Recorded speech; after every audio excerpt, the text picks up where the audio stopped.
আসসালামু আলাইকুম রহমতুল্লাহি ওয়া বারাকাতুহু। সুপ্রিয় দর্শক শ্রোতা, আশা করি আল্লাহর রহমতে আপনারা সবাই ভালো আছেন।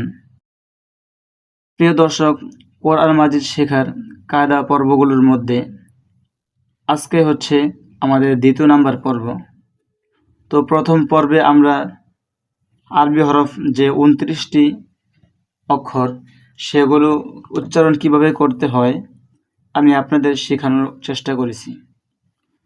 তো আগের পর্বতে যে অক্ষরগুলো শিখিয়েছিলাম সেগুলো হচ্ছে পূর্ণ অক্ষর, আর আজকে যেগুলো শেখাবো সেগুলো হচ্ছে অপূর্ণ অক্ষর।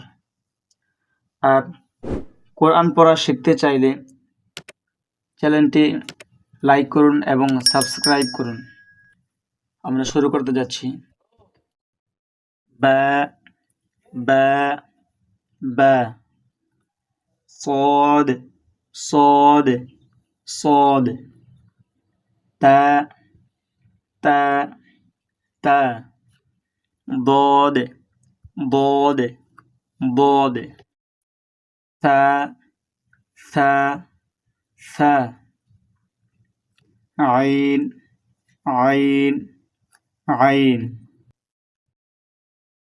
نون نون نون غين غين غين يا يا يا فا فا فا جيم جيم جيم قاف قاف قاف حاء حاء حاء كاف كاف كاف